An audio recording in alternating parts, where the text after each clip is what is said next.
Bonjour à tous. Quel plaisir de retrouver ce théâtre. Ça faisait longtemps que je n'étais pas venue en raison des différents confinements et c'est toujours une joie de revenir ici. Je vais faire comme Sylvain pour ceux qui ne me connaîtraient pas. Je suis donc Héloïse Lérété. Je dirige la revue Sciences Humaines, amie et partenaire de longue date des Entretiens d'Auxerre.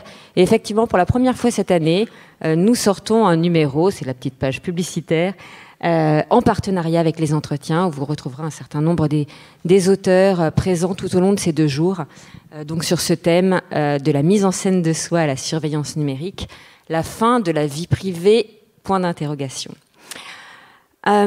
Je suis très heureuse que les organisateurs aient mis la littérature en ouverture de ces Entretiens d'Auxerre. C'est assez inattendu, et puis ça tombe bien parce qu'aujourd'hui, vous savez qu'on fête le centenaire de la disparition de Marcel Proust, qui est décédé le 18 novembre 1922.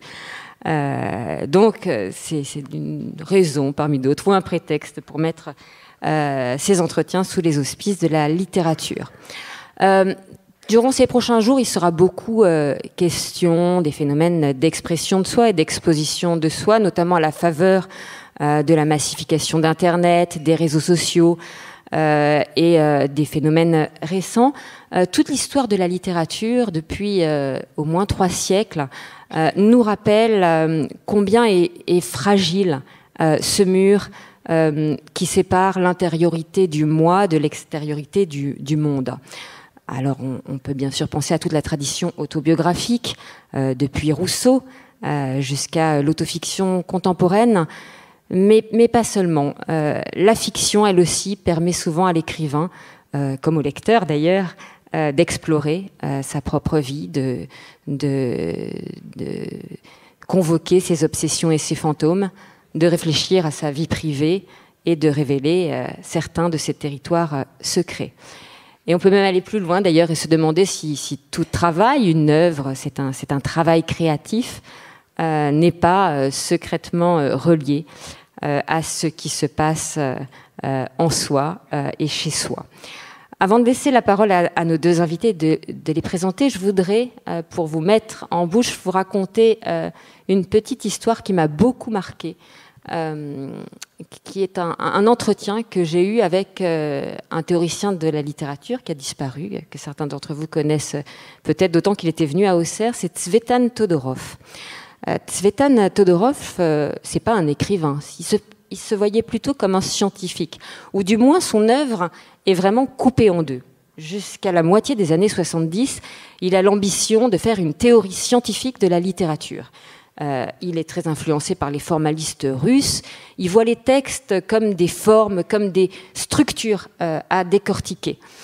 Et puis, tout d'un coup, il change de voie, ses livres deviennent très différents, il se met à s'intéresser à l'histoire de la conquête espagnole, à faire des exégèses des peintres flamands, il fait un livre très personnel sur Montaigne, il plaide pour l'humanisme, pour la modération, pour la diversité culturelle. Quand je le rencontre, il y a une dizaine d'années, je lui demande ce qui s'est passé, pourquoi une telle bifurcation dans son œuvre. Et il me fait une réponse extrêmement étonnante, à laquelle je ne m'attendais pas du tout en tout cas, et très émouvante. Il me dit, avec son bel accent et sa voix grave, « C'est très simple, je suis devenu papa. » Alors, je suis allée rechercher exactement pour vous les dire ces mots, pour ne pas les trahir. Il a continué, il m'a expliqué, « À la naissance de mon premier fils, en 1974, j'ai découvert en moi des sentiments nouveaux, d'une intensité bouleversante, entraînant aussi une grande responsabilité. Dans la vie d'un individu sans ancrage social et surtout sans enfant, il reste la possibilité de penser le travail comme un monde en soi. Si vous sentez constamment l'appel de votre enfant, il devient difficile de garder une frontière étanche entre votre vie et votre travail. J'ai été heureux de dépasser ce stade d'enfermement dans un monde à part pour chercher une relation significative entre ce que j'étais et ce sur quoi je travaillais. Les 2 auteurs qui sont à mes côtés n'ont jamais conçu tout à fait leurs livres, je crois, comme des mondes à part. Ils réfléchissent depuis longtemps à ce que Tsvetan Todorov appelle cette relation significative entre soi et son œuvre. Carole Martinez, vous avez été professeur, scénariste, journaliste, vous êtes surtout écrivain, romancière, vous êtes l'auteur d'une œuvre de fiction qui puise largement dans le conte et le merveilleux. Je vais citer Le cœur cousu, Du domaine des murmures, La terre qui penche, Les roses fauves. Jean-Marie Laclavetine, vous êtes romancier, traducteur, éditeur chez Gallimard. Vous êtes d'ailleurs l'éditeur de Carole Martinez, et je crois qu'on peut dire d'ores et déjà, sans rien trahir, que vous êtes aussi devenus des amis. Vous avez publié une vingtaine d'ouvrages qui relèvent aussi majoritairement de la fiction, jusqu'à il y a quelques années, 2018-2019, où vous avez publié un texte beaucoup plus personnel, Une amie de la famille, qui est un récit centré sur un drame familial ancien, vieux de 50 ans, puisque vous avez perdu votre sœur à Biarritz, emportée par une vague alors qu'elle avait 20 ans, et que vous vous promeniez avec elle, votre frère et son amoureux. Ce texte sur la mort d'Annie sera suivi d'un autre, absolument magnifique aussi, absolument autobiographique aussi, qui vient de paraître en poche, La vie des morts. Pour ouvrir la discussion, je voudrais vous demander à l'un et à l'autre, enfin revenir à l'origine au fond. On dit souvent que le désir d'écrire s'enracine dans une histoire personnelle. Savez-vous quand et pourquoi vous êtes devenu écrivain, Carole? Alors pourquoi je suis devenue écrivain, c'est peut-être autre chose, mais je sais à quel... Enfin, c'est là que je le situe. J'avais une rédaction à faire en 6e. Bon, j'étais petite, j'avais 11 ans ou 10 ans et demi, je ne sais plus. Et c'était un récit d'aventure. Et c'était juste extraordinaire. Je me suis dit, oh, c'est génial, un récit d'aventure. Je vais m'embarquer où? Et dans la bibliothèque de papa et maman, il y avait l'Atlas. Donc j'ai ouvert l'Atlas, j'ai cherché, j'ai vu l'Amazone en Amérique du Sud. Je me suis dit, oh, je vais m'embarquer là. Et j'ai commencé, il n'y avait pas Internet, j'ai commencé à me documenter sur l'Amazone. J'ai imaginé que j'étais sur un bateau. J'étais un narrateur, j'étais un homme sur un bateau. Je discutais avec un autre homme sur ce bateau. Je m'étais bien documentée sur l'Amazone. Je savais qu'il y avait des piranhas. Et la personne avec laquelle je venais de discuter, tout d'un coup, je me suis retournée, hop, elle a chuté du bateau. Et donc, mon narrateur essaye d'appeler à l'aide, il se penche pour regarder, et en fait, il voit tous les piranhas arriver, et c'est magnifique. Mais c'est magnifique. Il y a des reflets, le soleil, le doré, l'argent, le sang, et ça crée quelque chose de tellement beau que le narrateur est face à une œuvre d'art et n'appelle pas à l'aide. Et j'étais tellement contente d'avoir écrit ça, je trouvais ça tellement beau. J'ai donné ça à Mademoiselle de Portu, ma prof de français. Et j'ai eu droit dans la marge des hauts points d'exclamation. On ne peut pas écrire des choses comme ça, c'est affreux. Et j'étais tellement déçue, mais vraiment tellement déçue, parce que moi j'avais l'impression d'avoir écrit quelque chose de magnifique. Et je l'ai donné à mon père, cette rédaction, mon père ne lisait pas. Et il a lu. Il m'a dit, mais ta prof est une idiote. Il m'a dit, c'est ça, la littérature. Il m'a donné l'autorisation. Et en fait, j'ai compris, mais a posteriori, bien plus tard, j'ai compris qu'en fait, peut-être qu'écrire, c'était ça.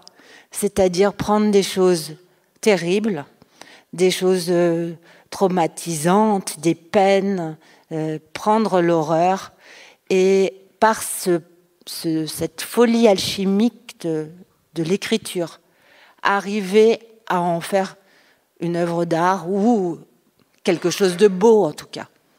Et j'ai eu cette autorisation qui m'a été donnée, pas par ma prof de français, mais par mon père, qui ne lisait pas. Merci Carole. Jean-Marie, même question, quand êtes-vous devenu écrivain? C'est une question très complexe en fait, parce que je ne saurais pas dire exactement à quel moment je suis devenu écrivain. Dans mes 2 derniers livres, je date assez précisément le mouvement qui m'a porté vers l'écriture, et par rapport à ce deuil dont vous parliez. C'est quelque chose qui était inconscient et dont j'ai pris conscience en écrivant ces 2 livres. Mais ce que Carole raconte sur le prof de français, moi j'ai eu une expérience un peu comparable avec... On faisait à l'époque un exercice qui s'appelait la rédaction. Je pense pas que ça existe encore. Oui, c'était ça. Et pour moi, c'était le moment passionnant de l'enseignement du français. Écrire des rédactions, c'était quelque chose dans quoi je me lançais à corps perdu, avec, semble-t-il, beaucoup de verve et d'imagination. Et un jour, j'ai écrit une rédaction dont j'étais particulièrement fier. Je ne sais plus ce que je racontais, mais enfin, j'étais complètement hors sujet, hors tout. Et le prof... C'était en 4e, je me souviens très bien du prof, de son nom, de son physique. Il m'a rendu à la rédaction devant tout le monde et il a dit à la Clafetine, tu as vraiment beaucoup d'imagination, mais je te le dis, tu te feras sabrer au concours. Alors, je ne savais même pas ce que ça voulait dire. Je ne savais pas ce que c'était que les concours. Et j'ai senti qu'il y avait une condamnation radicale et définitive qui m'a évidemment incité à aller encore plus vers l'imagination et vers la littérature. Je crois que si je suis devenu écrivain, c'est d'abord quand même par la fréquentation des livres, la fréquentation passionné des livres progressivement. Ça a commencé avec Tintin, avec le Club des 5, etc. Et puis progressivement, le grand choc, je crois, c'était Alexandre Dumas, parce que j'avais la chance d'habiter à côté d'une bibliothèque de quartier. Et je regardais les rayonnages des bibliothèques avec les œuvres d'Alexandre Dumas, de Victor Hugo, qui remplissaient des étagères entières. Et j'étais comme devant une pâtisserie et je partais de la bibliothèque avec la complicité des bibliothécaires qui me laissaient emporter tout ce que je voulais parce qu'ils voyaient bien que j'étais complètement habité par ça. Je partais avec des piles de livres, je m'enfermais dans ma chambre et je retrouvais Athos, Porthos et les autres. Et ça, s'il n'y avait pas eu ça, s'il n'y avait pas eu Gavroche, tous ces livres qui m'ont fabriqué, évidemment, je n'aurais pas écrit. Mais par la suite, j'ai avancé dans ma connaissance charnelle de la littérature. Et je pense que s'il y a un auteur qui vraiment m'a poussé vers l'écriture, quand j'avais, je sais pas, 18 ans, c'est Samuel Beckett. Là, j'ai découvert des territoires tout à fait nouveaux. C'est-à-dire que Alexandre Dumas m'avait emporté très loin au galop. Mais là, je commençais à faire de la spéléologie avec Beckett. Et, il m'emportait, il m'entraînait vers le fond de moi-même, et au point que évidemment, j'ai commencé à écrire en le pastichant, sans doute, bêtement et maladroitement, mais il me semblait qu'il y avait là quelque chose, une vérité, une clé. Je voulais aller vers ça.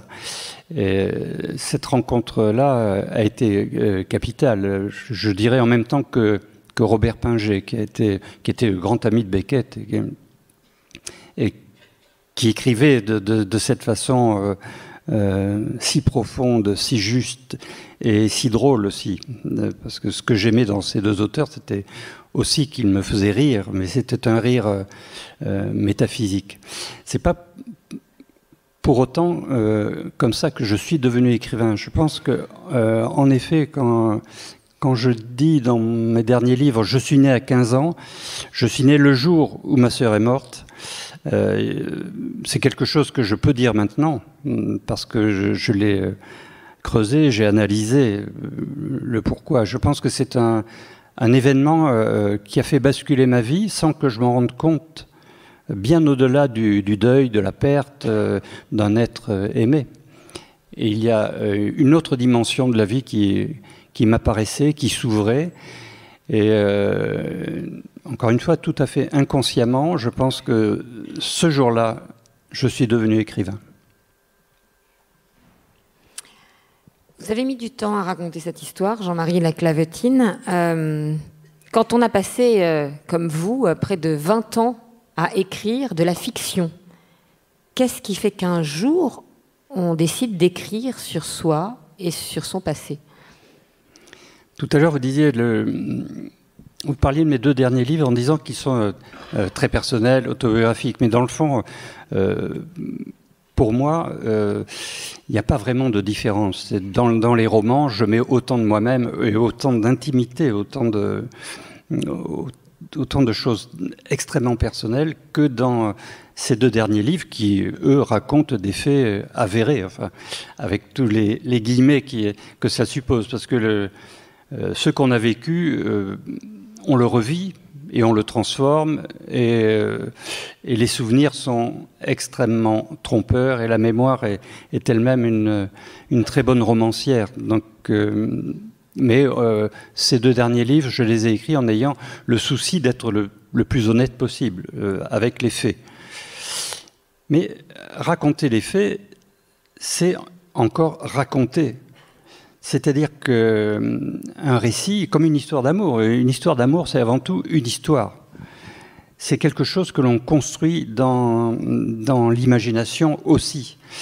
Et la mémoire, le récit de cet événement, c'est aussi un travail d'écriture, un travail de romancier. Je me suis rendu compte que pour écrire ce livre, et je reviendrai au pourquoi ensuite, j'essaierai de ne pas être trop long, mais pour écrire ces 2 livres tout à fait autobiographiques, j'ai eu besoin de cette expérience d'écriture, de tous ces romans que j'avais écrits apparemment dans un élan de fiction absolue, mais qui en fait contenait énormément de moi-même, mais qui m'ont donné le souci de la construction, de la narration. On n'écrit pas tout seul. Écrire un livre autobiographique, ça n'est pas simplement laisser rejaillir des épisodes vécus. C'est construire une histoire à l'intention de quelqu'un qui est le lecteur, la lectrice, qu'on ne connaît pas, mais qui est bien là. L'écriture, c'est un partage, avant tout. Ça n'est pas juste coucher sur le papier ou sur l'écran ce qu'on a dans le ventre. Ça n'a pour moi pas d'intérêt. C'est essayer d'éclairer la vie d'une façon personnelle, à la fois personnelle, véridique, authentique, sincère et universelle. C'est-à-dire essayer de rencontrer les autres à travers ce qu'on a vécu de plus profond et de plus bouleversant. Et je ne sais plus quelle était la question d'ailleurs, mais enfin... Qu'est-ce qui fait que vous êtes passé des livres de fiction aux livres autobiographiques? Donc là, il a fallu que mes parents meurent pour que je puisse affronter ce qui a été un tabou, un secret familial. Ma sœur est morte dans ces circonstances tragiques, très romanesques dans le fond. 4 jeunes gens, très jeunes gens, moi j'avais 15 ans, elle en avait 20, se promènent au bord de la mer, sont emportés par une vague, et les 2 amoureux se retrouvent dans l'eau et ne peuvent pas se sauver mutuellement. Il y en a une qui disparaît dans un cadre très magnifique, qui est la chambre d'amour. Déjà, la chambre d'amour à Anglette, le nom est tout un programme de roman. Mais cette mort-là, avec tout ce qui va avec la mère qui est alertée, sa fille est dans l'eau, elle arrive sur la plage, enfin, tout ça, ça peut faire un roman, quelque chose de très bouleversant et de très esthétique. Je le dis avec ironie, évidemment. Et c'est tellement puissant ce moment-là que il provoque un silence de mort, mais qui n'est pas seulement un silence de mort. Et c'est ça, pendant 50 ans, nous avons été tous, enfin, nous, c'est ma famille, incapables d'affronter le sujet, d'en parler, incapables. Et c'était une sorte de sortilège. C'était pas du tout un oubli de ma sœur. Elle était là, elle était partout en fait, Annie. Elle était même en photo dans l'appartement de mes parents. C'est d'ailleurs ce qui a donné le titre « Une amie de la famille », parce que mon petit frère, un jour, reçoit chez mes parents des amis très proches, un couple qu'il connaissait depuis des années, et à qui il n'avait jamais parlé de la mort de sa sœur. Et ils tombent en arrêt devant la photo d'Annie sur un mur et disent « Mais qui est cette jeune femme ?» Et Dominique, mon petit frère, est complètement bloqué parce qu'il se rend compte qu'il va falloir qu'il dise la chose. Il n'y arrive pas. Et il dit « C'est une amie de la famille ». Et donc, ce silence, il était très mystérieux aussi, très puissant, très riche. Il était plein de vie. Et je pense que il était le lieu où vivait ma sœur et où nous vivions avec elle. Simplement, je ne pouvais pas le briser. Et quand mes parents sont morts, c'est venu de façon tout à fait naturelle. Je me suis dit, mais il faut que je raconte cette histoire. Je suis allé voir mes frères, un par un. Je leur ai dit, voilà, je vais raconter l'histoire d'Annie. Ils m'ont regardé avec des yeux grands comme des soucoupes et ils étaient heureux parce que le couvercle se levait et c'était très simple, très naturel. Et c'est comme ça que je me suis lancé dans cette écriture. Mais pour écrire ce livre, il fallait que j'ai écrit 15 romans, je ne sais pas combien, avant, pour pouvoir maîtriser la narration et faire de ce livre quelque chose qui ne soit pas un tombeau, qui ne soit pas une stèle, mais qui soit quelque chose de très vivant, comme je la sentais, elle, dans toute sa présence. Excuse-moi, il t'arrive de raconter dans ces romans des histoires pour des femmes endormies. Il y a ça aussi. Enfin, je trouve dans... Oui, il y a eu. Je me suis rendu compte après coup qu'il y avait dans mes romans beaucoup d'épisodes, qui racontaient en fait sans que je l'ai fait de façon consciente. Ça m'a été rapporté par des lecteurs, des lectrices qui me disaient mais vous racontiez déjà ça dans tel livre, dans tel autre. Bon.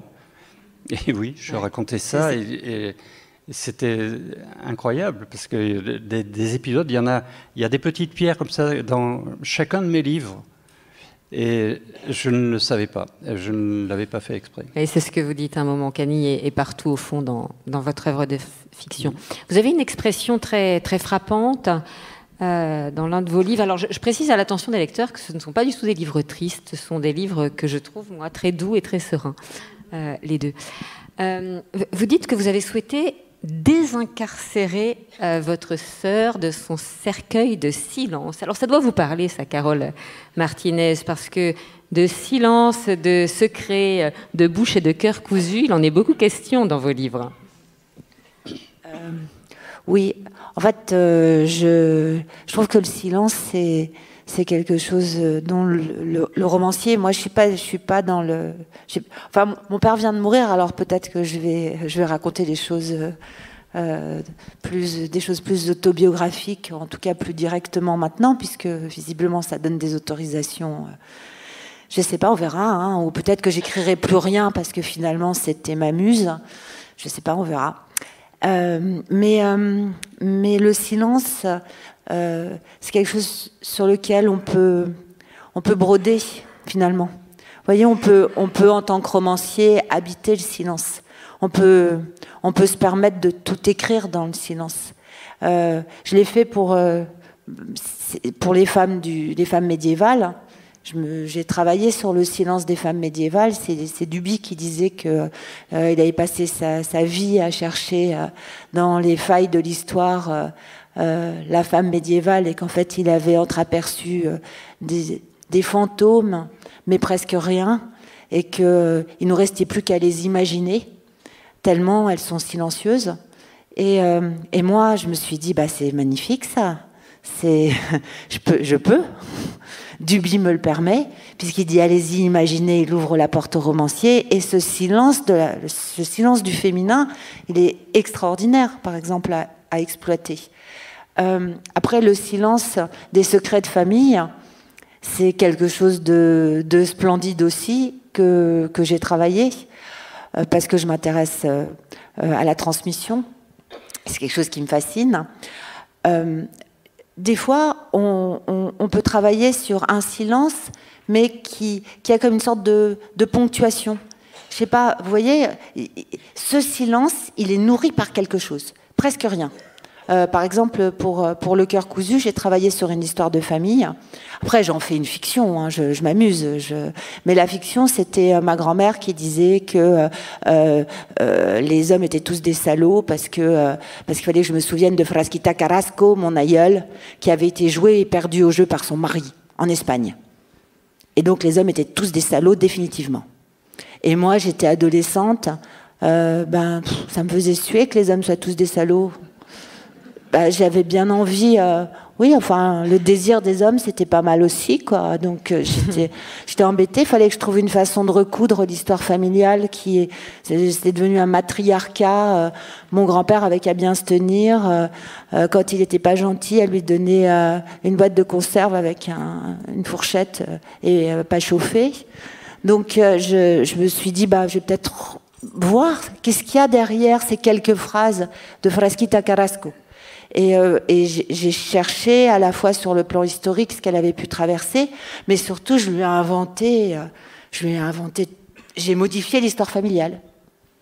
Et dans ce presque silence, c'est-à-dire cette phrase, cette sentence, j'ai écrit Le Cœur cousu. Et j'en ai fait, j'ai peut-être réparé, j'ai essayé de réparer le désir. En mettant mettant au centre le désir de Frasquita Carrasco et en disant que c'était finalement ce désir de cette femme qui avait tout mis en branle. Et ma grand-mère, elle était folle que je fasse ça. Elle était folle de rage. Mais j'ai vraiment aimé.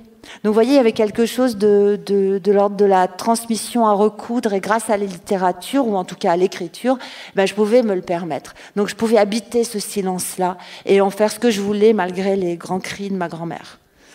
Et finalement, elle a beaucoup aimé. Enfin, ce qu'elle a pu lire, parce qu'elle est morte avant la fin, mais ce qu'elle a pu lire, parce que j'ai quand même mis 15 ans à l'écrire, donc ça a du temps. Et donc le silence, des fois, même il est percé par l'écriture, parce que dans mes romans, j'ai un ogre qui traverse mes livres. Je ne sais pas pourquoi, il n'est pas prévu, il arrive toujours. Et l'ogre, pour moi, c'est la figure du monstre qui dévore sexuellement les enfants. Donc j'ai toujours imaginé l'ogre comme ça. Et donc cet ogre débarque tout le temps, ce qui fait que j'ai eu beaucoup de courriers de lectrices me disant qu'elles avaient été abusées enfants et que mes livres les bouleversaient.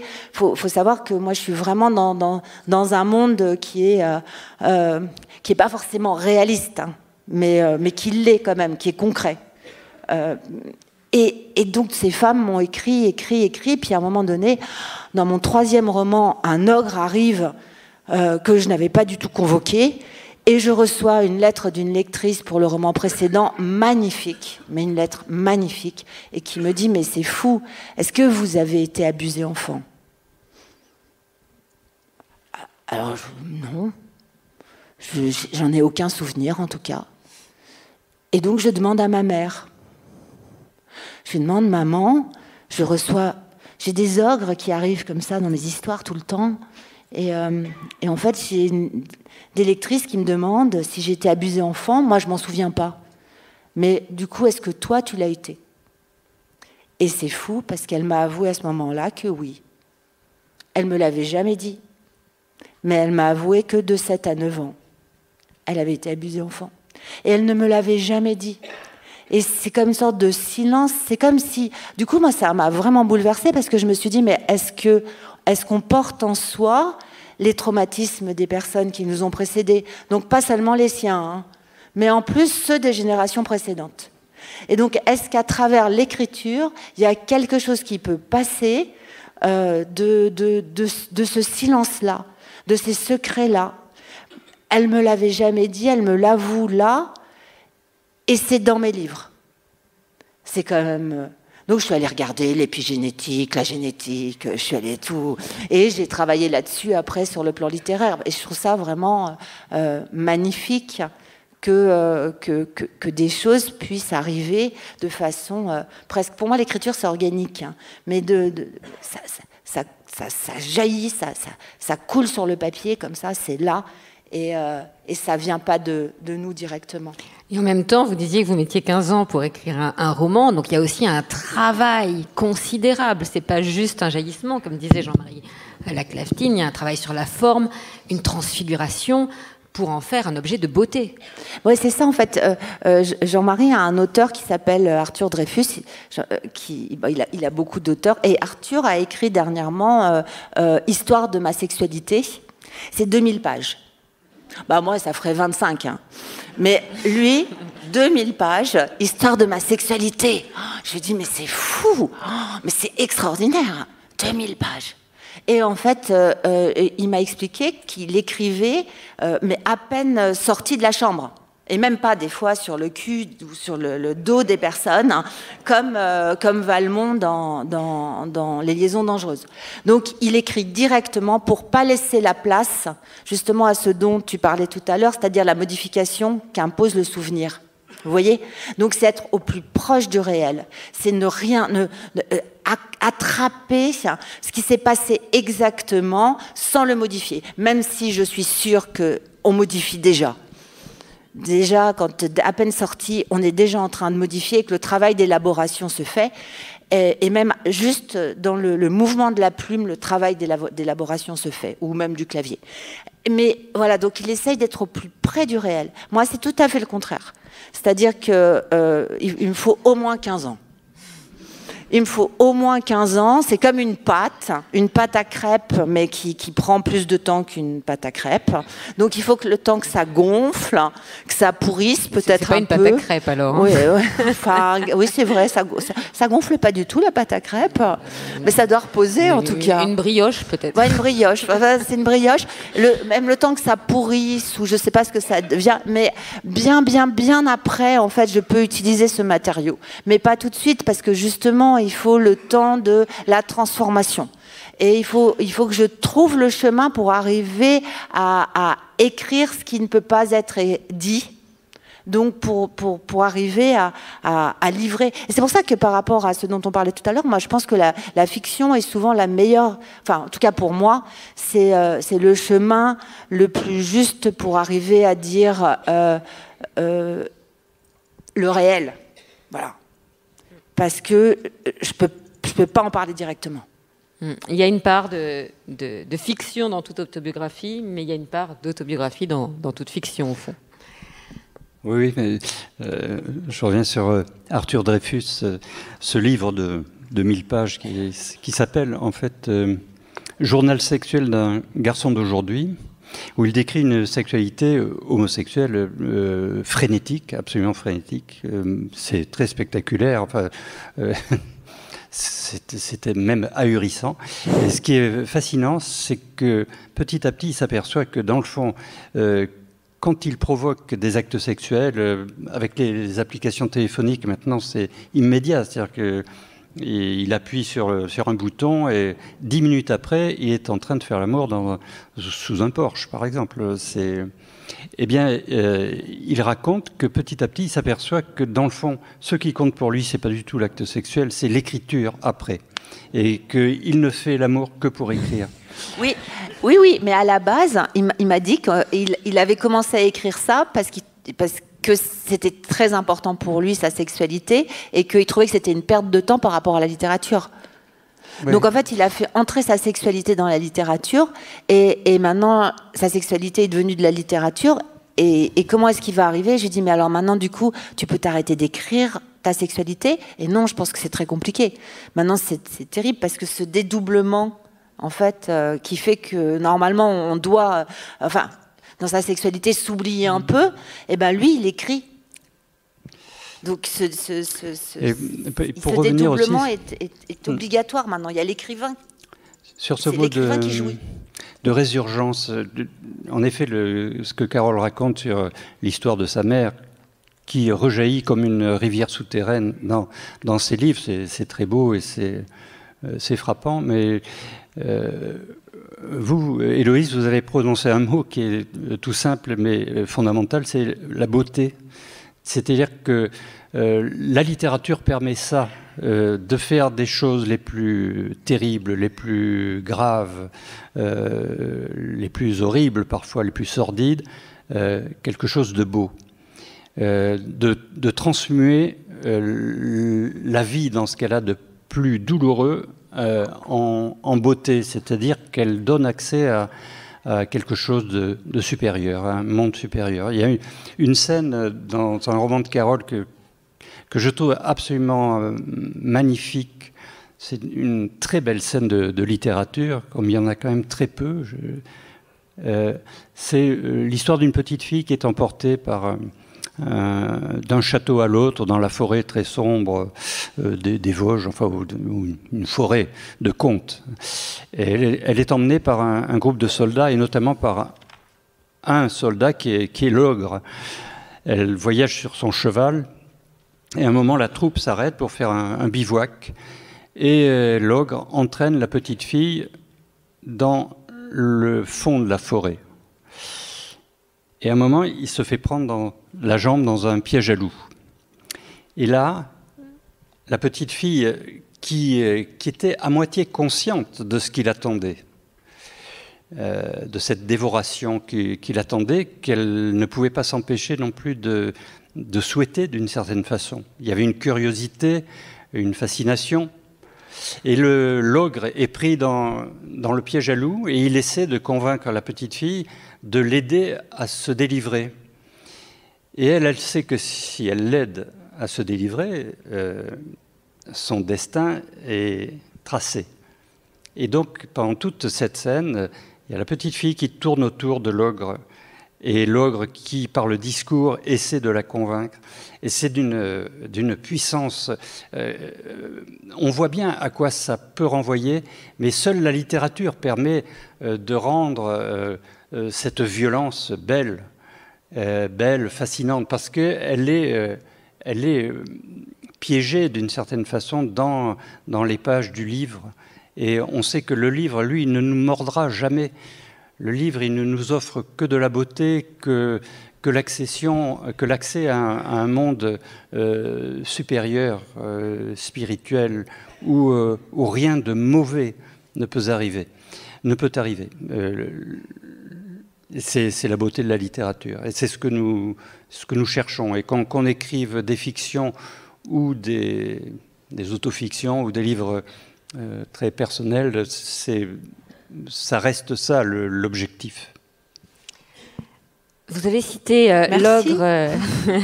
l'ogre comme un personnage mythique qui hante vos romans, Carole. Il y a un autre personnage un peu mythologique qui revient dans vos romans et que je ne peux pas ne pas citer parce qu'il revient aussi dans l'œuvre de Jean-Marie Clavetine. Tous les deux, vous convoquez des fantômes. Pourquoi? Excusez-moi, mais en fait, je vais raconter ma vie. Bon, en même temps, c'est un peu le sujet. Donc, en fait, je suis issue d'une lignée du côté de mon père. Je suis issue d'une lignée de femmes qui croient à des tas de choses. Ma grand-mère était la première à savoir écrire. Avant, on se racontait des histoires. Et en particulier, en fait, on croit aux fantômes. Alors, bon, je dis on, alors que moi, j'y crois pas vraiment. Quoiqu'en ce moment, j'ai l'impression que mon père me suit un peu partout. Mais normalement, j'y crois pas vraiment. Et j'ai vécu là-dedans. Voilà, j'ai vécu dans cette ambiance, cette idée qu'en fait, les morts reviennent. En fait, que la mort n'existe pas, en fait. C'est juste un passage, mais ils sont toujours là. Donc on vit avec les morts. La vie des morts, moi, le titre de Jean-Marie, ça me rappelle des tonnes de choses. On croyait... mais c'était magique de voir cette imagination, quoi, de familiale. Bon, il y avait des prières pour guérir.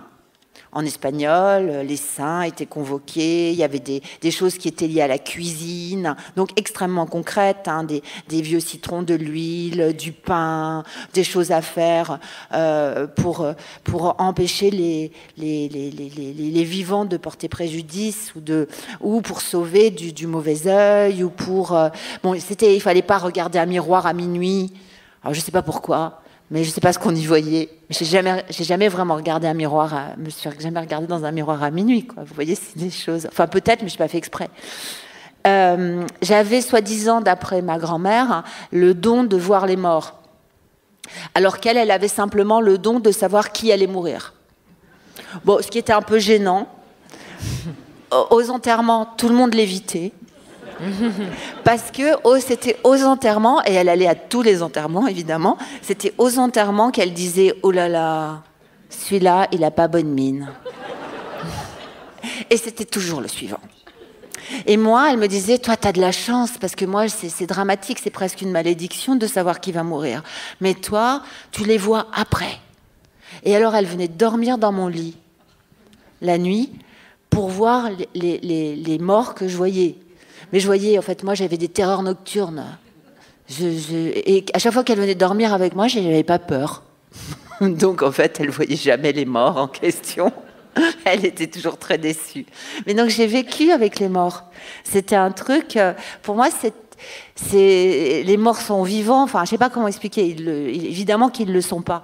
Mais ça fait partie de mon enfance. Un peu comme les Mexicains. J'ai une très bonne amie mexicaine que j'aime beaucoup et qui me disait que toutes les femmes de sa famille se réunissaient le jeudi au Mexique et qu'il y a une de ses tantes qui avait perdu son mari 15 ans plus tôt et qui un jour est arrivée dans la réunion familiale et elle a dit, vous savez quoi ? J'ai vu, je ne sais plus comment il s'appelait, Augusto. Et tout le monde lui a fait une « Comment il va ?» Et il n'y en a pas eu une pour dire « Mais il est mort !» Mais non, c'est évident, alors comment il va ? C'est une façon de vivre avec les morts qui peut paraître très, très, très inquiétante ou au contraire, finalement, très simple. Très simple. Voilà pourquoi les fantômes sont là, je pense. Parce qu'ils ont hanté mon enfance. Oui, pour ce qui me concerne, La vie des morts, le titre s'est imposé parce que j'avais envie de raconter tout ce qui s'est passé après la publication du premier livre, Une amie de la famille. Ça a été vraiment assez bouleversant parce que j'ai retrouvé beaucoup de gens qui ont surgi du passé, et des gens dont j'ignorais même l'existence, mais qui sont venus vers moi et qui m'ont parlé d'Annie, de ma sœur. Et à la fin de sa vie, mon père, ma mère était morte quelques années avant lui, et il vivait avec elle, mais il vivait vraiment avec elle. C'est-à-dire qu'il n'avait pas du tout perdu la tête, il s'intéressait à la politique, il s'intéressait à l'histoire, donc je le voyais très souvent. Il était dans un état de grande tristesse, mais il avait toute sa tête. Si ce n'est qu'il voyait ma mère tout le temps. Il me disait, on parlait de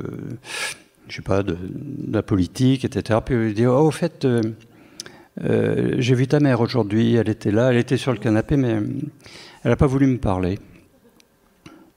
Et puis, très souvent, il pensait qu'elle habitait dans l'appartement d'au-dessus, avec d'autres personnes qui étaient mortes, des gens du passé, qui avaient beaucoup compté dans sa vie. Et il les entendait bouger là-haut. Malheureusement, il n'arrivait pas à les rejoindre. Et tout ça, ça venait dans le fil de la conversation, mais de toute façon absolument naturelle. Et souvent, je le trouvais face à la fenêtre. Il regardait le paysage. On voyait une voie ferrée. Il était cheminot, donc il aimait beaucoup voir passer les trains. Et il restait là, contemplatif, et il disait « La vie des morts ». Et c'était une phrase qui revenait très souvent. Et il se retournait vers moi avec un petit sourire et disait « Oui, toi, tu n'y crois pas ». Et puis il passait à autre chose. Et c'était tellement fort parce que je voyais bien que les morts vivaient.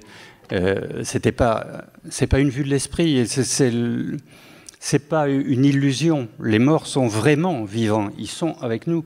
Et tout autant que les vivants qui sont absents, il y a des gens qu'on a perdu de vue ou qui vivent très loin, mais ils sont là. Pour moi, je ne fais aucune différence entre mes amis morts, et j'arrive à un âge où on commence à avoir beaucoup d'amis morts, mais ils sont là, ils sont absolument là. C'est pas une façon de parler. Ils sont là, comme sont là les personnages de romans qui ont beaucoup compté. Et je suis en train d'essayer d'écrire une sorte de prolongement de cette réflexion sur la vie des morts. Encore une fois, dans la vie des morts, le mot qui compte, c'est vie. Ce ne sont pas des livres tristes du tout que je vais écrire. Je vais écrire la vie. Mais la vie avec tout ce qu'elle comporte de mystère, d'absence, de perte et de rire aussi. Et j'essaie d'écrire... je vais peut-être être un peu long, mais juste une petite anecdote... après avoir écrit La vie des morts, un ami m'a prêté sa maison parce que j'avais envie de me remettre à écrire. Et je suis très accaparé par mon travail d'éditeur, donc j'ai besoin de m'isoler de temps en temps. Et je vais sur l'île de Ré. Et tout seul, pendant 8 jours, je ne rencontre absolument personne. J'étais parti avec un seul livre qui est le journal de Kafka, parce que c'est un livre de chevet, et avec l'intention d'écrire. Je n'ai pas écrit une ligne. J'ai lu quelques passages du journal de Kafka, ou relu, et j'ai fait quelque chose que je ne fais jamais, j'ai fait la cuisine. Enfin, je fais très souvent la cuisine, en réalité, mais pour des amis, pour les gens que j'aime. Mais quand je suis tout seul, moi, je peux ouvrir une boîte de haricots verts, la manger à même la boîte, je m'en fous complètement. Je ne fais jamais la cuisine pour moi. Et je mange debout, enfin bon. Et là, dans cette maison, en plein hiver, je me suis fait des repas, mais de vrais repas, avec le couvert, un cérémonial, des plats un peu sophistiqués. Et je me dis, mais qu'est-ce que tu es en train de faire là ? Et incapable d'écrire, hein. Rien, je n'y pensais même pas. Et un jour, je vais chez le poissonnier, la poissonnière, pour acheter à manger. On avait des masques, et donc je lui commande des coquilles Saint-Jacques. Elles étaient là, je dis, ça me faisait envie. Et je lui demande si coquilles Saint-Jacques. Elle a mal entendu avec le masque. Bon. Et je pense qu'elle a compris des coquilles Saint-Jacques pour 6. Et je la vois qui commence à verser les coquilles dans un sac. Je dis, ouh. Et au lieu de l'arrêter, lui dire, non, là, il y a un malentendu. Et je la laisse faire. Et je reviens à la maison avec un sac énorme de coquilles Saint-Jacques. Et je les cuisine comme si ce festin que j'étais en train de préparer, je le faisais pour des gens qui allaient venir. Vraiment, personne ne venait, personne n'était prévu, personne n'est venu. J'ai cuisiné ça. Et c'est en même temps quelque chose qui m'a beaucoup interrogé par la suite. Je me suis dit, mais pourquoi tu as fait ça ? Qui attendais-tu ? Qui étaient les invités ? Et j'écris, donc maintenant je vais essayer d'écrire ce festin, où viendront à la fois des morts, des vivants, et surtout des personnages de romans que j'invite à ma table et qui vont passer un moment à me raconter leur vie. Et ça commence avec un personnage de vie et destin. J'essaie de prendre des personnages secondaires, des grands livres que j'ai aimés, et là, j'ai pris la petite radio pour ceux qui ont lu Vie et Destin, et ceux qui ne l'ont pas lu, je vous en supplie, faites-le. Ça raconte la bataille de Stalingrad et les soldats. Évidemment, c'est un livre qui en plus renvoie très frontalement, très directement à l'expérience ukrainienne aujourd'hui.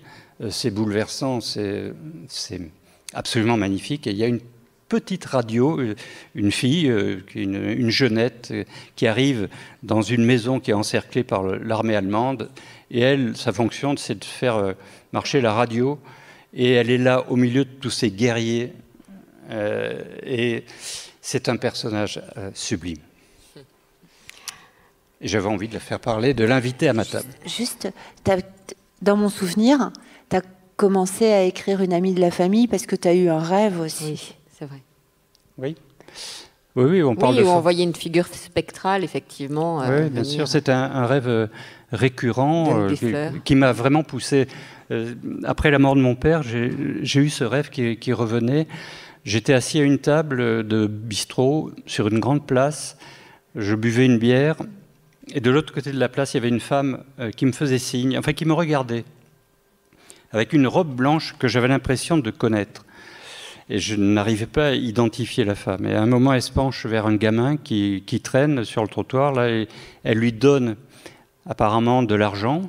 Et le gamin détale, il disparaît dans une rue, et la seconde d'après, il est là, à côté de ma table, avec un bouquet de fleurs blanches. Et là, je me rends compte que la femme a disparu de l'autre côté, et je me rends compte que c'était ma mère.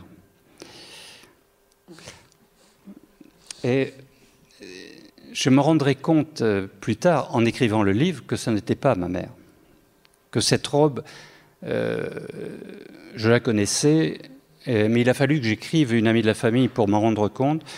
C'était une robe que ma sœur a portée une seule fois pour le mariage de sa meilleure amie, Lydie. Donc, la présence des rêves, évidemment, est cruciale, elle est capitale, et elle est très féconde. Alors vous savez, je citais Todorov, ça va faire un peu cuistre, je vais citer Barthes, mais parce que j'aime bien cette expression, il dit que souvent, il faut lire en levant la tête, parce qu'on est excité par ce qu'on est lu. Moi, ça m'arrive souvent en lisant vos livres. Il y a un passage comme ça qui m'a fait méditer, partir, que je vais lire au public, parce que ça rejoint tout à fait ce que vous disiez.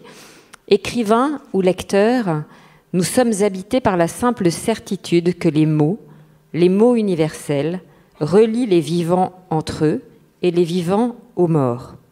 Je pense souvent à Nolik, le chien de berger de mon ami Philippe, qui faisait inlassablement des cercles autour de nous quand nous partions nous promener en bande afin de nous garder unis. N'est-ce pas le rôle de ceux qui écrivent ? Très beau passage, hein, Carole ? Est-ce que vous aussi, voilà, l'écriture, pour vous, a vocation à relier les vivants et les morts ? Est-ce que vous écrivez pour retrouver ou redonner vie à ces fantômes du passé ? Oui, j'ai cette impression qu'à travers l'écriture et à travers moi, en tout cas, au moins le temps de l'écriture et j'espère le temps de la lecture après, dans la suite, les morts peuvent nous hanter, nous habiter et vivre à travers nous et en fait nous nourrir, se nourrir de nous. C'est pas du tout nous vampiriser, hein, c'est pas du tout ça. C'est vraiment cette possibilité en fait qu'on a à la fois quand on écrit et puis quand on lit. Cette possibilité qu'on a dans notre intimité, parce qu'il n'y a rien de plus intime, justement, vie privée, enfin, il n'y a rien de plus intime que le moment de l'écriture et que le moment de la lecture. Vous êtes seul, vous êtes dans votre lit ou sur votre fauteuil, et vous lisez. C'est juste vous, et avec votre unique matériau, en fait, votre sensibilité, tout ce que vous avez vécu, tout ce que vous avez vu, tout ce que vous avez entendu, avec votre cœur, votre imagination, avec ça, vous levez les personnages.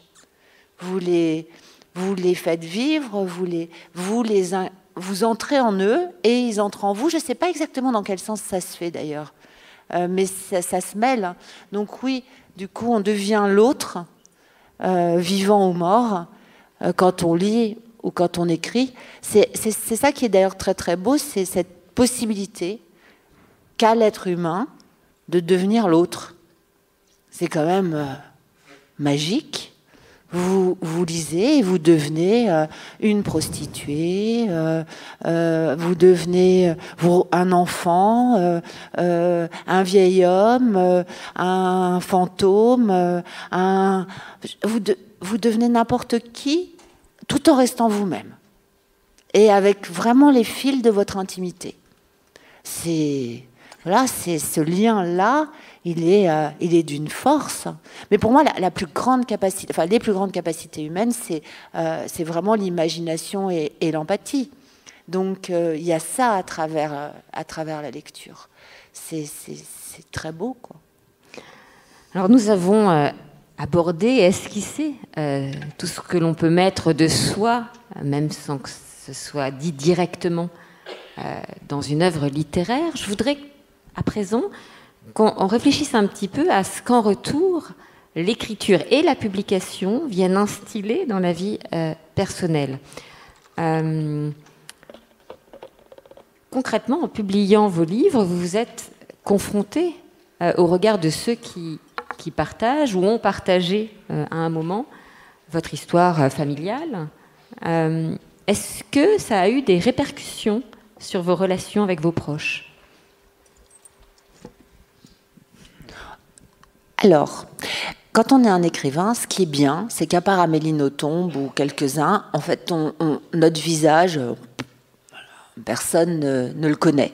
Donc, du coup, on reste quand même très tranquille. Enfin, je veux dire, ça va. C'est pas la notoriété.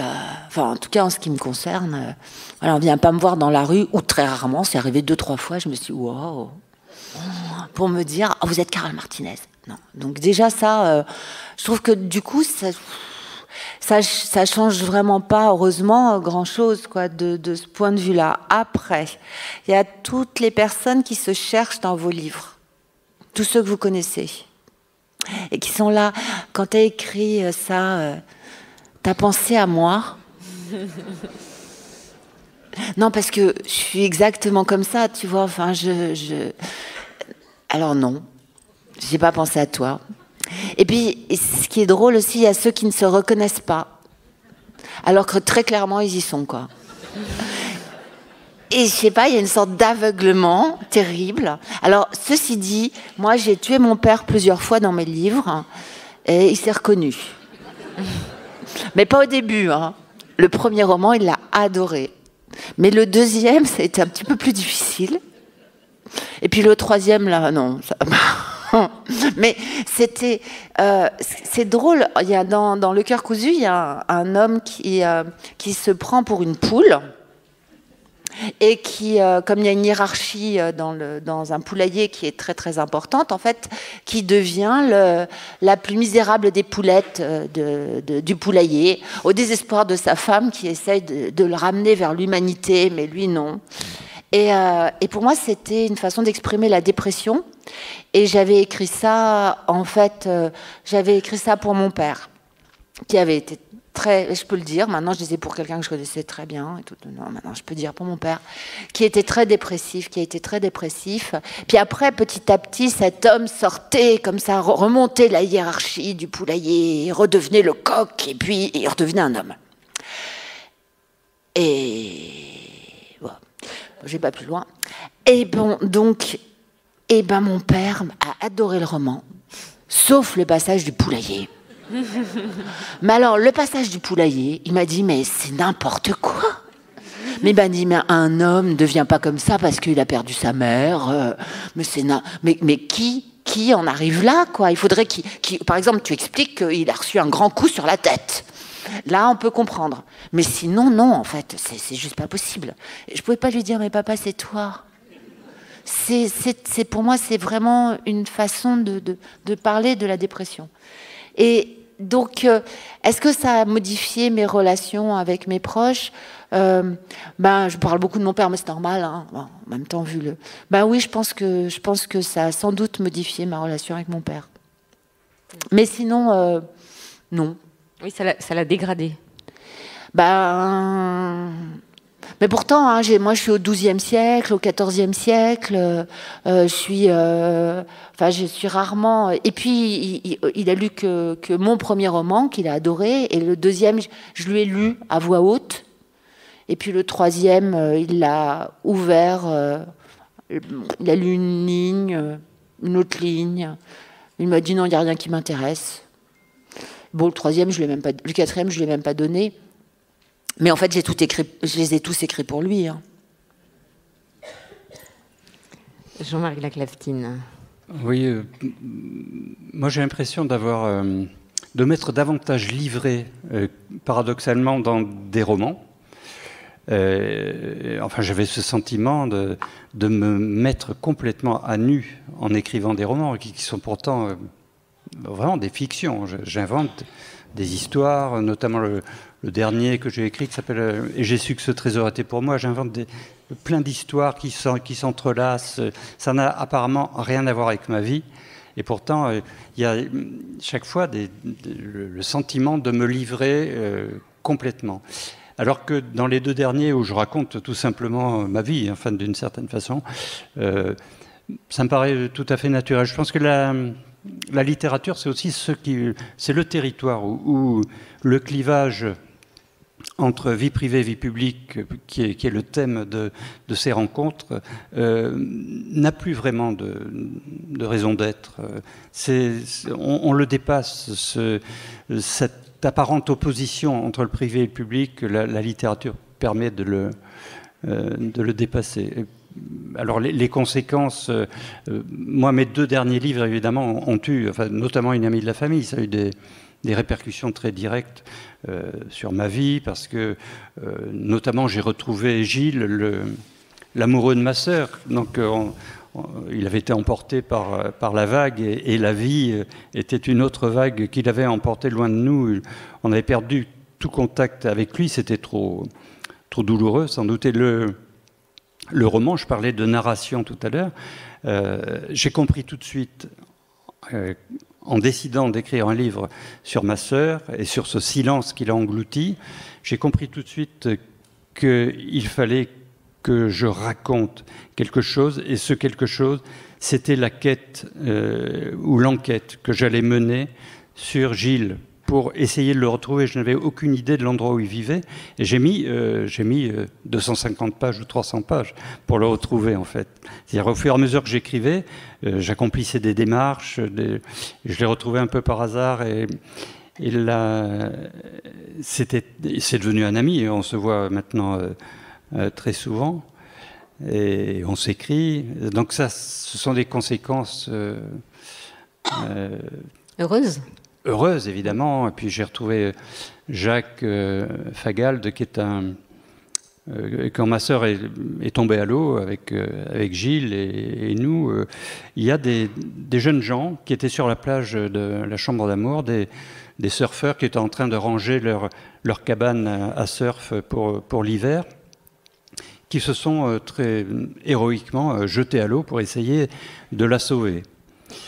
Et ces gens-là, je les ai cités dans mon livre parce que j'avais retrouvé des articles de presse sur cet accident très, très romantique qui était présenté comme ça par la presse, et j'ai cité leur nom pour les remercier. Et un jour, après la publication du Mail de la famille, quelqu'un m'a contacté, et c'était lui, le chef de la bande des surfeurs, et il m'a tout raconté. Il m'a raconté aussi comment je me trompais dans mon récit, parce que j'avais commis plein d'erreurs dans la reconstitution, parce que tout à l'heure je disais que la mémoire est une romancière, et c'est vrai.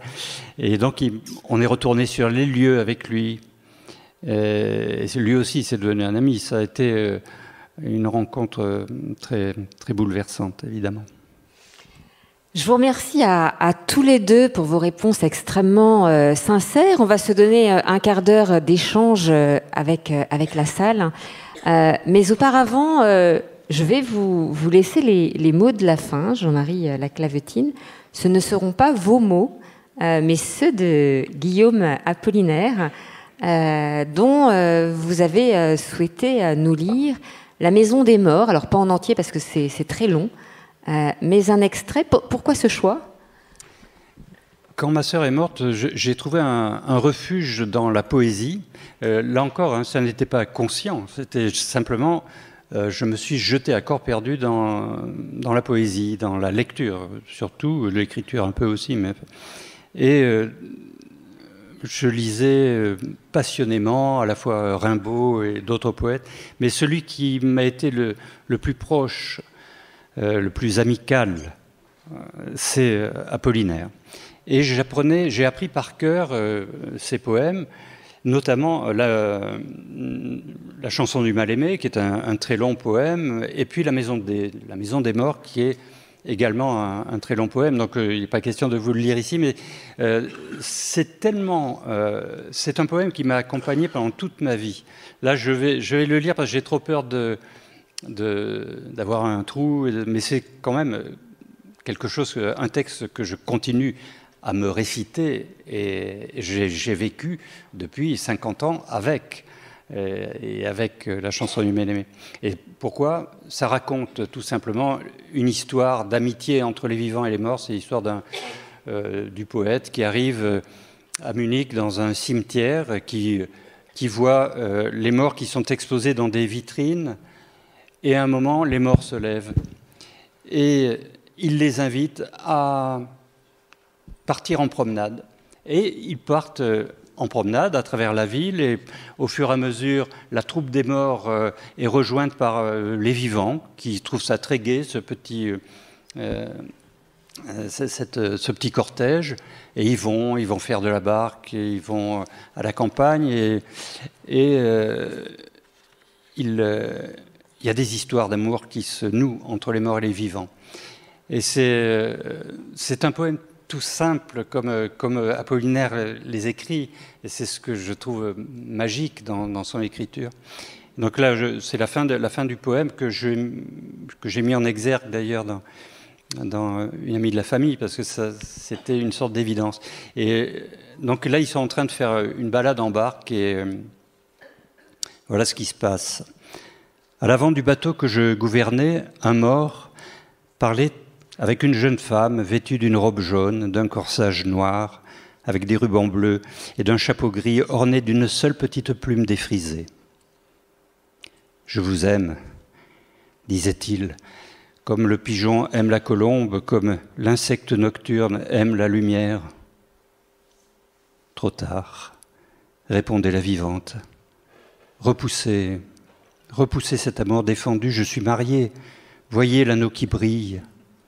Mes mains tremblent, je pleure, et je voudrais mourir. » Les barques étaient arrivées à un endroit où les chevaux légers savaient qu'un écho répondait de la rive. On ne se lassait pas de l'interroger.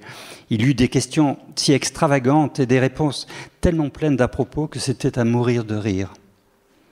Et le mort disait à la vivante : « Nous serions si heureux ensemble. Sur nous, l'eau se refermera, mais vous pleurez.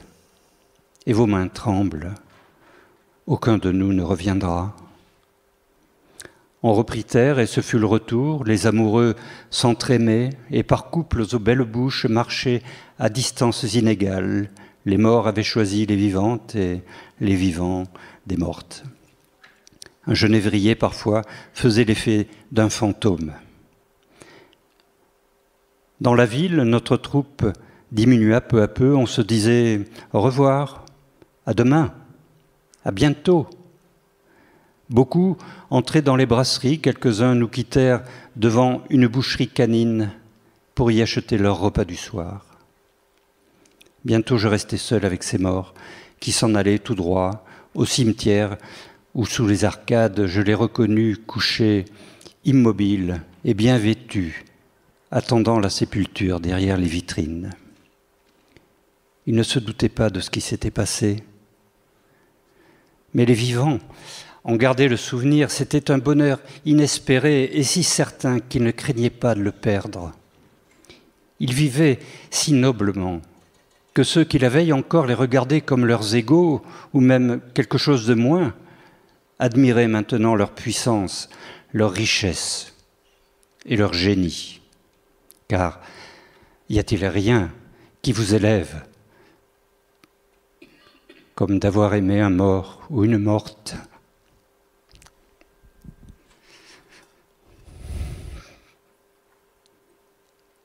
On devient si pur qu'on en arrive dans les glaciers de la mémoire à se confondre avec le souvenir. On est fortifié pour la vie et on n'a plus besoin de personne.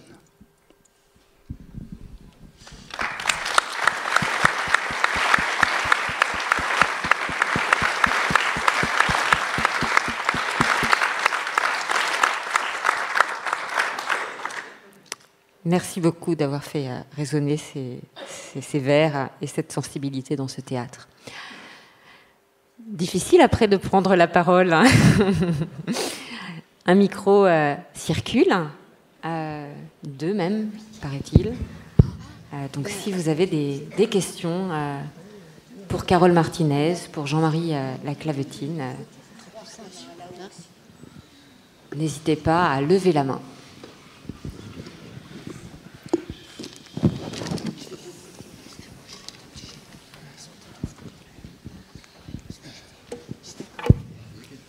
Oh.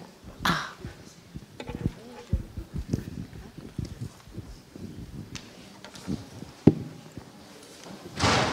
Je voulais simplement dire bonjour et merci à nos deux écrivains qui m'ont enchantée, vraiment. Alors je voudrais dire à Carole Martinez que j'ai un livre d'elle que j'ai acheté il y a au moins 25 ans, dont j'ai oublié le titre, excusez-moi. Mais... Oh, non, oui, pas tant que ça. Pas tant que ça? Non. Le premier, je l'ai écrit il est sorti en 2007. En 2007? Oui. Oui, moi je suis pas une précoce. Hein. D'accord. Bon. Ah non. Il est sorti, j'avais 40 ans. D'accord. Et vous pouvez me rappeler son titre parce Le cœur cousu, c'est le premier. Le cœur cousu. Voilà, c'est ça. Voilà, c'est ça. Je l'ai. Bon, je le relirai avec plaisir et avec merci. le souvenir de cette. Et je me promets aussi de lire vos livres à vous, Monsieur Laclavetine, parce que vraiment vous nous avez enchantés. Merci.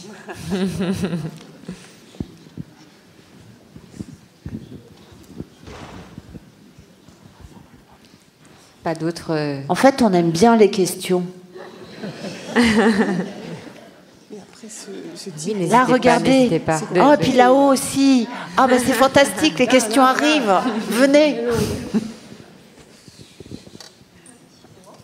C'est votre faute aussi, bonjour. Vous avez fait l'éloge du silence. Moi, je suis là. Voilà. Bonjour madame. Bonjour, j'ai lu tous les livres de Carole Martinez, donc je suis ravie de cet entretien. Je ne connaissais pas votre travail, Monsieur Laclavetine. J'étais absolument attentive, j'ai même pris des notes, enfin, je suis ravie d'être là. Pour Carole, parce que comme je ne connais pas votre œuvre, c'est plus compliqué pour moi de vous poser des questions, mais pour celle de Carole, dans le dernier roman, Les Roses Fauves, c'est une des fois où je me suis vraiment posé la question de si vous étiez vraiment allé dans cet endroit, où vous étiez, est-ce que c'était vraiment votre biographie en fait à ce moment-là. Dans les autres œuvres que j'ai beaucoup aimées, j'ai beaucoup aimé aussi ce que vous avez dit tout à l'heure, où on laisse une part de soi dans dans le travail de la lecture. Je me suis jamais posé vraiment cette question en me disant c'est sa grand-mère ou certainement, et toute l'implication aussi où vous parlez de l'influence mexicaine des morts dans notre vie de tous les jours. Voilà, c'est des questions qui me posent, qui sont dans ma vie à moi. Et voilà, donc dans cette dernière œuvre romancée de la nuit, non, c'est Les Roses Fauves. Je me suis vraiment posé la question de vous dans cette œuvre-là.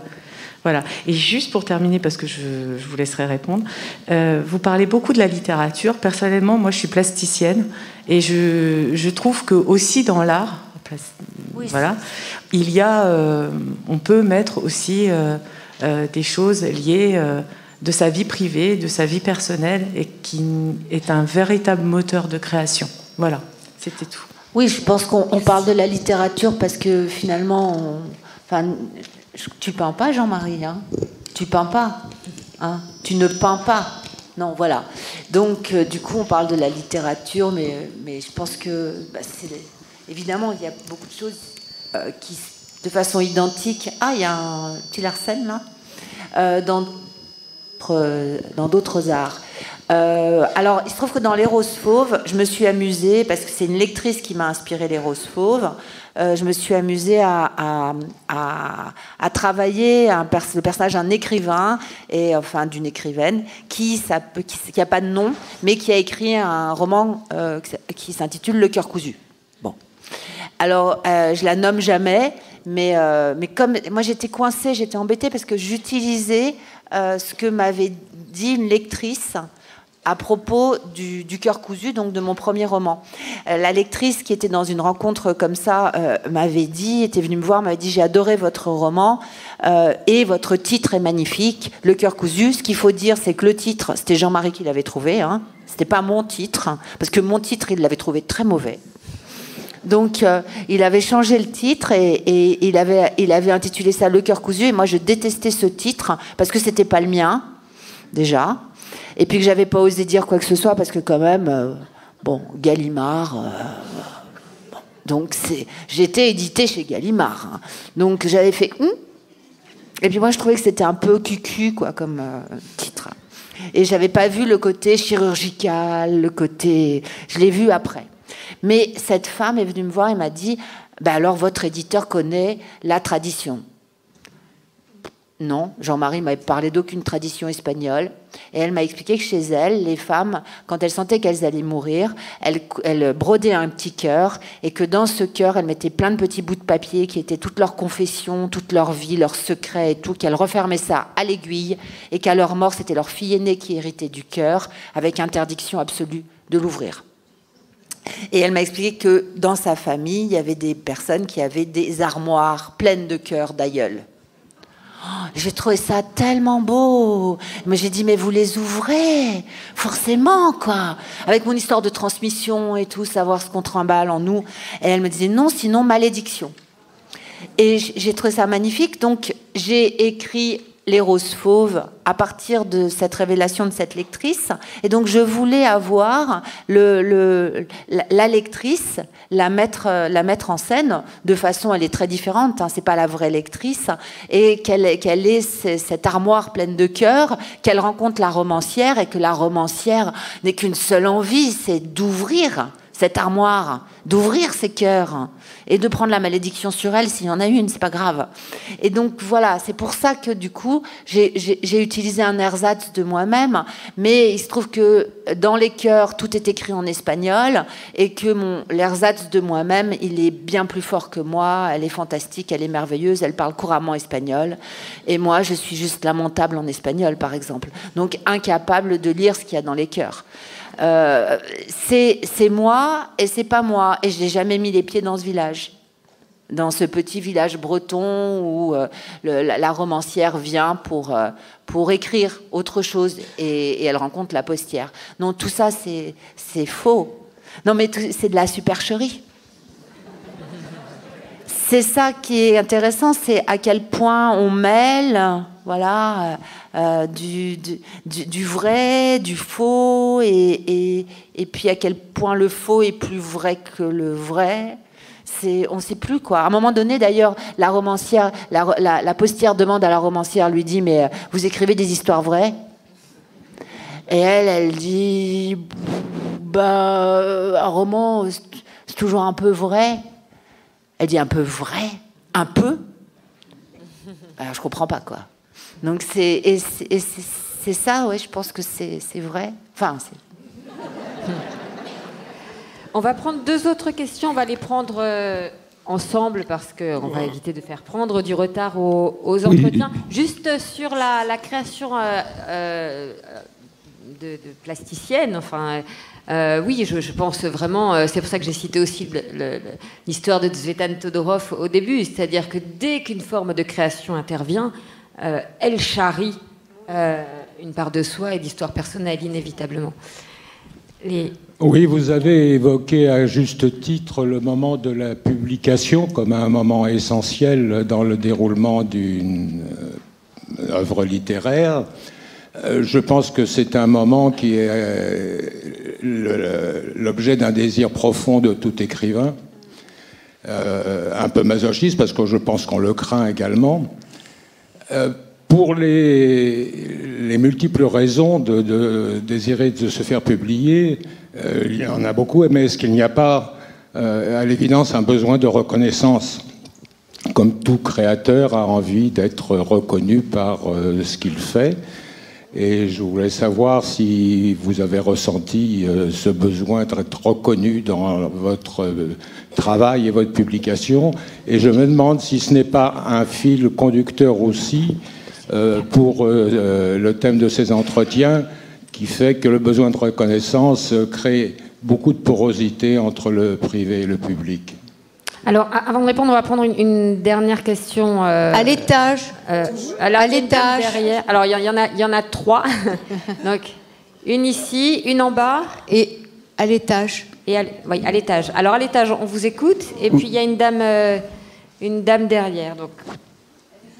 Oui, merci. Et juste, je vous rassure, vous pourrez retrouver les auteurs au foyer du théâtre juste après, s'ils sont d'accord, bien sûr. Donc la discussion et les dédicaces pourront s'y poursuivre. Excusez-moi. Oui, merci. Je remercie les deux intervenants pour avoir parlé avec autant d'intensité de la place du moi dans l'œuvre littéraire. Mais l'œuvre littéraire, elle pas aussi une façon de parler de la vie publique et d'en dire l'indicible. Pour rester dans la littérature, je penserai entre autres à Jack London, à André Brink et beaucoup plus récemment à Julie Ruocco pour Fury qui a eu le prix Robles 2022. Et puis on va prendre une dernière question. Merci beaucoup, monsieur. Oui, oui, madame. Oui, alors moi je voulais prolonger un petit peu la dernière question abordée dans ce débat, dont je vous remercie par ailleurs pour la qualité et la sensibilité. Et donc ma question c'était de savoir, quand on est comme tous les deux, madame Martinez et monsieur Laclaftine, quand on est tous les deux celui qui décide dans une famille d'évoquer la question d'un secret, enfin pas d'un secret de famille, mais ou d'un événement sur lequel un long silence de glaciation qu'une longue glaciation a recouvert, ou comme Carole Martinez qui révèle quelque chose finalement de transgénérationnel qui tout d'un coup est découvert et mis à jour. Je voulais vous demander d'abord comment le décide-t-on ? Monsieur Laclaftine, vous avez dit que vous aviez été en parler à vos frères et sœurs. Enfin, comment là les frontières entre vie publique et vie privée se négocient autour de quelque chose qui finalement ne devait peut-être pas être révélé, entre guillemets. Merci. Jean-Marie Laclaftine, vous voulez répondre alors à cette dernière question, peut-être pour commencer ? Il n'y a pas eu de négociation. Il n'y a pas de négociation. Quand on écrit, on est maître à bord. Et je n'ai pas demandé d'autorisation à mes frères. Je suis allé les voir et je leur ai fait part de mon projet. S'ils n'avaient pas été d'accord, la question ne se posait pas. Je savais qu'ils seraient d'accord et que ça allait déclencher quelque chose d'important à la fois dans notre famille, dans nos relations, dans nos vies. Donc, et en effet, c'était le cas. Mais voilà, l'écrivain, il est seul avec ses décisions, avec ses obsessions. Et, voilà. Et pour revenir sur la question de l'art, oui, bien sûr, toute forme d'art procède de ce désir de partage et d'expression de soi. Mais la littérature a quelque chose de très particulier, c'est qu'elle n'a besoin d'aucune technique. C'est-à-dire que l'outil que nous utilisons, nous les écrivains, il est à la disposition d'absolument tout le monde. Tout le monde sait écrire, tout le monde sait lire, tout le monde possède la grammaire et la langue. Et c'est donc une possibilité de partage très, très particulière, parce que, évidemment, la musique, c'est différent. On peut aimer la musique, évidemment, et ça nous fait accéder à un monde de beauté et d'harmonie, mais pour cela, il faut... on a besoin d'une technique extrêmement contraignante. C'est-à-dire qu'il faut avoir fait des années et des années d'études pour étudier un instrument, le solfège, etc. La littérature, c'est ce qui est merveilleux aussi dans la littérature, c'est que le solfège, la technique de l'instrument, on l'a tous. Et donc on peut partager très directement, grâce aux mots qui vont chercher très loin, très profondément et très directement chez le lecteur ou la lectrice les émotions profondes. Le désir de reconnaissance, c'est une motivation puissante pour publier ? Alors on doit aller vite. Alors je sais pas, parce qu'en même temps c'est très inquiétant le moment où on livre le manuscrit comme ça, où on le dépose à l'accueil d'une maison d'édition, où on l'envoie par la poste. On est très très très... Enfin moi je suis tombée malade, hein. J'ai eu 42 fièvres quand j'ai déposé parce que on pourrait très bien se contenter du plaisir de l'écriture dans son coin, c'est vrai. Et de façon étonnante, on se met en danger et on essaye de voir si quelqu'un, par hasard, en voudrait. Et bon, il se trouve que c'est super, Jean-Marie en a voulu. Oui, parce qu'on a parlé d'ogre et de fantôme, mais c'est plutôt un conte de fées qui vous est arrivé. Vous déposez votre premier manuscrit chez Gallimard. Je l'ai déposé inachevé chez Gallimard, et sans même mettre le nom de Jean-Marie Laclaftine. Je ne savais pas du tout qu'il y avait plusieurs éditeurs chez Gallimard, ou plusieurs lecteurs, parce que lui, quand il m'a téléphoné après, il s'est présenté comme un lecteur. Donc je me suis dit, oh, bah, ça doit être un petit étudiant... et j'avoue, j'avais jamais lu Jean-Marie Laclaftine, donc je lui ai demandé de dépeler son nom. Et au bout d'un moment, quand même, enfin, je me disais, sa voix, qu'il a l'air un peu sûr de lui, quand même. Mais j'ai demandé à le rencontrer. Enfin bon, c'était vraiment un conte de fées, quoi, pour moi. Et donc, c'est comme si tout d'un coup, on entrait dans l'arène. Le fait de remettre son manuscrit. Et c'est vrai, on peut se prendre la corne, quoi. Ça, c'est sûr. Mais cette corne-là, même avant celle dont parle Léris, la corne du non, quoi. Non. Non, vous ne correspondez pas à ce qu'on cherche, quoi. Donc, qu'est-ce qui fait que... Et j'ai pas... Est-ce que c'est la reconnaissance qu'on cherche, ou est-ce que cette complicité, ce truc qui fait, c'est comme une bouteille à la mer, quoi, qu'on va partager ça avec quelqu'un, et que on chante, mais que quelqu'un va danser. Vous voyez ? Je ne sais pas si c'est... la reconnaissance, je pense, oui, sans doute, mais cette envie de faire que l'autre va partager, cette envie de se dire qu'on appartient à cette communauté, que ce qu'on a imaginé, l'autre va pouvoir s'en emparer et faire quelque chose aussi. Donc finalement, qu'on est un peu comme tout le monde, quoi. Enfin, qu'on n'est pas complètement en marge par rapport à l'humanité, et que non, on n'est pas tout seul. 30 secondes, Jean-Marie Laclaftine. C'est plus cette idée de sortir de sa solitude. Pour répondre très brièvement à cette question, je pense à cette fameuse question qu'on pose toujours aux écrivains, qui a été posée pourquoi écrivez-vous? Et la réponse d'Albert Cohen, par exemple, c'est pour être aimé.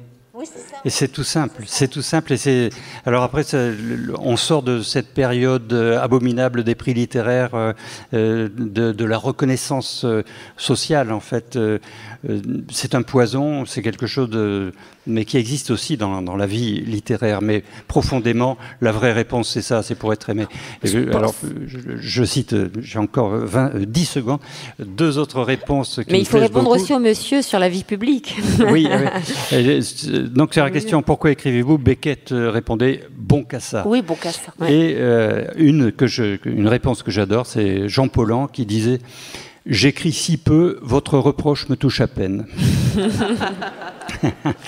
Et quant à la vie publique, alors là, je ne peux pas le faire en 10 secondes, parce que je pense qu'il y a en effet, y compris dans les romans, il y a une part d'intimité plus ou moins grande suivant les romans, et puis il y a une part de politique, de considération philosophique, etc. Moi, je me souviens, j'ai écrit un livre qui s'appelle « Nous voilà », qui était dans lequel je voulais essayer de donner à voir ce qu'avait été ma génération. Parce que je l'ai écrit en 2007 au moment où Nicolas Sarkozy est arrivé au pouvoir, où je voyais un tas d'intellectuels de gauche, jadis d'extrême gauche, monter sur les estrades de Sarkozy, et ça me provoquait à la fois en moi de la colère et de la honte, et quelque chose de vraiment très puissant, et j'avais envie de raconter ce qu'avait été notre génération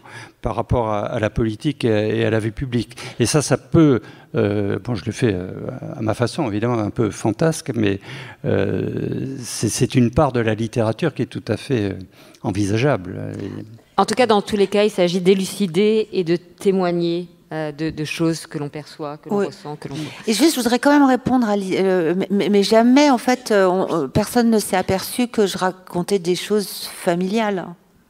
C'est moi qui le dis, là. Mais si on lit mes romans, on s'en aperçoit pas du tout. Et si mon père, en fait, a peut-être mal pris les choses, c'était pas enfin, c'est parce que dans Le Cœur cousu, je lui ai beaucoup lu ce que j'écrivais, alors que j'écrivais. Puis à un moment donné, il a commencé à ne plus être simplement une oreille, mais il a voulu intervenir. Et il me disait, et pourquoi il mourrait pas celui-là?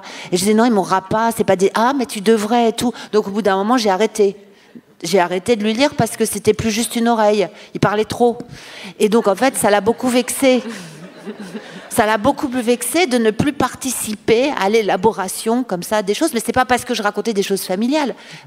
Lui, il s'en est vraiment pas aperçu. Il me l'a jamais reproché. Hein. Carole, je suis obligée de vous faire taire.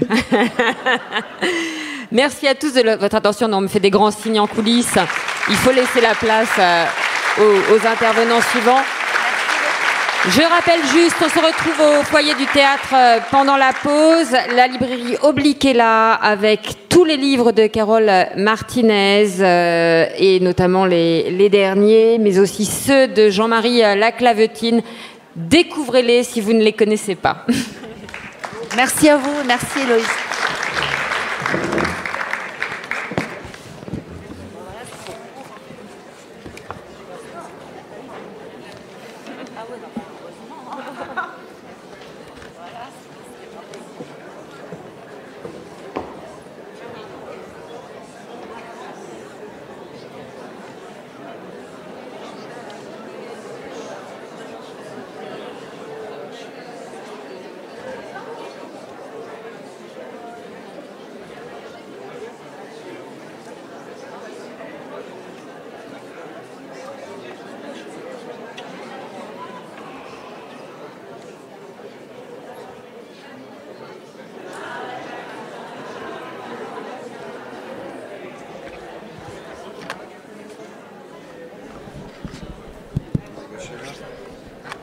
Tu peux dire à des deux